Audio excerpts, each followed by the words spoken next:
ধরুন, জীবনটা এমন এক জায়গায় এসে দাঁড়িয়েছে যেখানে মনে হচ্ছে সব শেষ, সবকিছু যেন ভেঙে চুরমার।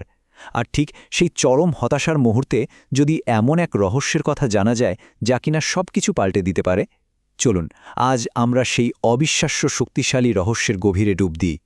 এই যে শুরুটা, এটা কিন্তু আমাদের অনেকের জীবনের সাথেই মিলে যায়, তাই না? কারণ প্রায় দেখা যায় জীবনের সবচেয়ে কঠিন সময়গুলি আসলে সবচেয়ে বড় কোনো সম্ভাবনার দরজা খুলে দেয়। আর এই উপলব্ধিটাই ছিল এক দারুণ যাত্রার শুরু, যা নিয়ে আমাদের আজকের এই আলোচনা। প্রশ্নটা শুনলে মনে হতে পারে খুব সহজ, কিন্তু এর উত্তরটা যুগান্তকারী। আসলে কি সেই গোপন সূত্র যা মানুষের জীবনে ভালো স্বাস্থ্য, সম্পদ আর অফুরান্ত সুখ সবকিছু এনে দিতে পারে? চলুন এই পুরো বিশ্লেষণ জুড়ে আমরা ঠিক এই প্রশ্নটারই উত্তর খুঁজে বের করব। আচ্ছা, তাহলে চলুন রহস্যের একদম গভীরে যাওয়া যাক। দেখুন, এই পুরো ব্যাপারটা দাঁড়িয়ে আছে একটা মূল নীতির ওপর। এটা মহাবিশ্বের এমন এক নিয়ম যা কখনো বদলায় না, অনেকটা মাধ্যাকর্ষণ শক্তির মতো। আর এই নিয়মটাকেই বলা হয় আকর্ষণের সূত্র বা ল অফ অ্যাট্রাকশন। ব্যাপারটা শুনে সত্যি অবিশ্বাস্য মনে হতে পারে। এর মানে কি জানেন?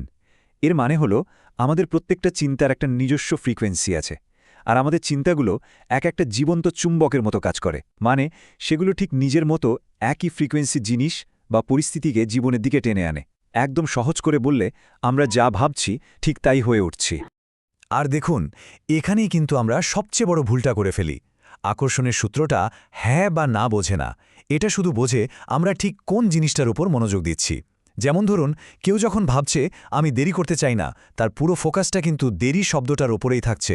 ফলে কি হচ্ছে, মহাবিশ্ব সেই মূল ভাবনা মানে দেরি করার পরিস্থিতিকে জীবনে সত্যি করে তুলছে।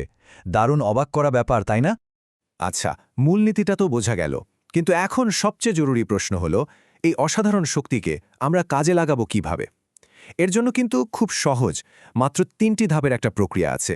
একে বলা হয় সৃষ্টির প্রক্রিয়া। এই প্রক্রিয়াটা বোঝার সবচেয়ে সহজ উপায় কি জানেন? আলাদিনের আশ্চর্য প্রদীপের কথা ভাবুন। ঠিক যেমন সেই জিন বলতো, হুকুম করুন মালিক, আমাদের এই মহাবিশ্বও কিন্তু ঠিক সেভাবেই আমাদের সব ইচ্ছা পূরণ করার জন্য একদম প্রস্তুত হয়ে আছে। এই ৩টি ধাপে কিন্তু আসল চাবিকাঠি। প্রথম ধাপ, চাইতে হবে। মনে কোনো রকম দ্বিধা না রেখে একদম পরিষ্কারভাবে মহাবিশ্বকে জানাতে হবে যে কি চাই। দ্বিতীয় ধাপ, বিশ্বাস করতে হবে। এমনভাবে বিশ্বাস করতে হবে যেন যা চাওয়া হয়েছে তা ইতিমধ্যেই পাওয়া হয়ে গেছে। মনে এক ফোঁটাও সন্দেহ রাখলে চলবে না। আর সবশেষে ৩ নম্বর ধাপ, এবং এটাই হয়তো সবচেয়ে জরুরি, গ্রহণ করতে হবে। মানে ওই জিনিসটা পাওয়ার পর যে দারুণ অনুভূতিটা হবে, সেই অনুভূতিটা এখনই ফিল করতে হবে। এখন অনেকেই এই প্রক্রিয়াটা নিয়ে একটু দ্বিধায় পড়ে যান। তারা ভাবতে শুরু করেন, কিন্তু এটা কিভাবে সম্ভব হবে? আসল কথাটা হলো, কিভাবে হবে সেটা নিয়ে ভাবার দায়িত্বটা আমাদের না, ওটা মহাবিশ্বের কাজ। আমাদের কাজ শুধু ৩টে: চাওয়া, বিশ্বাস করা আর সেটা গ্রহণ করার জন্য প্রস্তুত থাকা। বাকিটা কিভাবে হবে সেটা মহাবিশ্ব নিজেই সাজিয়ে নেবে। তো এখন আমরা এমন দুটো শক্তিশালী টুল বা অভ্যাসের কথা বলবো যা এই পুরো প্রক্রিয়াটাকে একদম রকেটের গতি দিয়ে দেবে আর আমাদের সঠিক ফ্রিকোয়েন্সিতে থাকতেও সাহায্য করবে। এগুলোকে বলতে পারেন এই সূত্রের পাওয়ার আপ বা অ্যাক্সেলারেটর।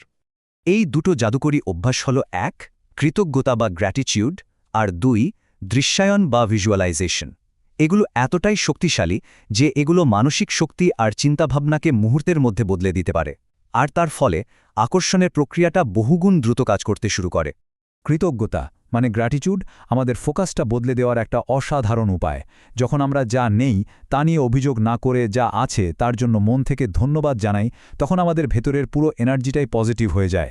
আর এই পজিটিভ শক্তিই কিন্তু জীবনে আরও ভালো জিনিসকে ডেকে নিয়ে আসে। এবার ভিজুয়ালাইজেশনের অবিশ্বাস্য ক্ষমতাটা বোঝানোর জন্য একটা সত্যি ঘটনা বলা যাক। একজন লোক তার স্বপ্নের বাড়ির একটা ছবি কেটে একটা বোর্ডে লাগিয়েছিলেন। এটাকে বলা হয় ভিশন বোর্ড। আর তিনি প্রতিদিন সেটার দিকে তাকিয়ে স্বপ্নটাকে সত্যি বলে অনুভব করার চেষ্টা করতেন। এরপর জীবন তার নিজের গতিতে এগিয়ে চলল। কেটে গেল পাক্কা ৫-৫টা বছর। এর মধ্যে তিনি কয়েকবার বাড়িও বদল করলেন।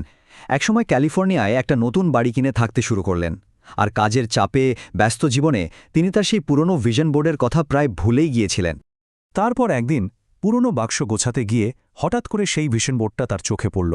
আর ওটা দেখা মাত্র তিনি একেবারে চমকে উঠলেন। তিনি দেখলেন যে বাড়িটাতে তিনি এখন থাকছেন সেটা হুবহু তার ভিশন বোর্ডে লাগানো ছবির সেই বাড়িটা। এই ঘটনাটা কি প্রমাণ করে? এটাই যে মন যখন কোনো ছবিকে সত্যি বলে বিশ্বাস করে নেয়, তখন মহাবিশ্ব ঠিক সেভাবেই সেটাকে বাস্তবে নিয়ে আসে। তাহলে এই পুরো আলোচনার সারমর্ম কি দাঁড়ালো?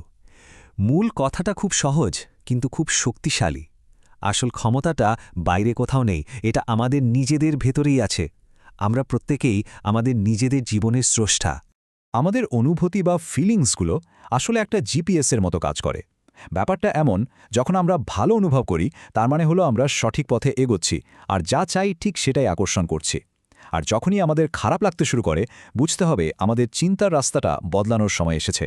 এটাই মহাবিশ্বের তরফ থেকে পাঠানো সিগন্যাল।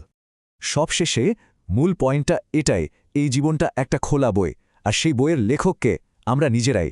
কলমটা আমাদেরই হাতে ধরা আছে, এখন সিদ্ধান্তটাও আমাদেরই নিতে হবে যে আমরা কী ধরনের গল্প লিখতে চাই।